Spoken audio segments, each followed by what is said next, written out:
Hi everyone, going to get straight to business today as we have a lot to cover about recent legislation that will need your immediate attention. That is paid sick leave. Hundreds and hundreds of you joined our call to action to let lawmakers know of the unintended consequences of layering on additional paid leave mandates right now. While that resistance led to some improvements to the bills, the legislature, in the end, decided to approve the new mandate, and Governor Newsom signed it Friday evening.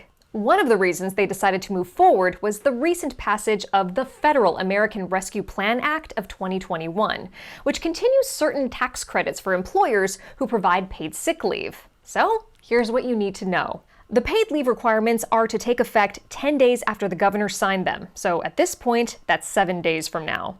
Employers with 25 or more employees will be required to provide a new bank of 80 hours of paid sick leave. The paid leave requirements are retroactive back to January 1st of this year and will last until September 30th, 2021. Employees are eligible for the leave if they are subject to a quarantine or isolation period related to COVID-19, or the worker is advised by a healthcare provider to self-quarantine or isolate due to concerns related to COVID-19. There are several new categories that qualify an employee for the paid leave. If the employee is experiencing symptoms of COVID-19 and seeking a medical diagnosis. If the employee is receiving a COVID-19 vaccine and experiencing symptoms related to the vaccine that prevent that person from being able to work.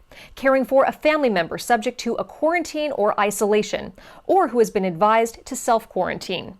Caring for a child whose school or place of care is closed due to the pandemic. Again, these leave provisions will have to be implemented quickly, and their interaction with existing leave programs, along with the fact that the bill is retroactive, make compliance extra challenging. Check your inbox for an email from the CRA, which contains much more detailed information from one of our legal partners.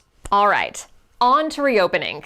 In the last 10 days, we have seen 24 regions of the state move out of the purple tier and into the red tier, allowing some very limited indoor service. Certainly a welcome start. We remain cautiously optimistic as the state reaches for the goal of getting 4 million vaccines into targeted zip codes, the threshold needed to trigger a more reasonable pathway for greater indoor occupancy. We still have too many regions prohibited from offering indoor dining, and we know for those regions that are allowing indoor dining, 25% indoor capacity is not enough. Since the moment this reopening tier structure was implemented at the end of August 2020, we have pushed the state to provide a tier level within that framework that gets us above 50% and eventually free of capacity restrictions. Our advocacy continues as we push for safe, reasonable indoor occupancy allowances for all restaurants. That's this week's news you need to know. Thanks for watching, and I'll catch you back here next week.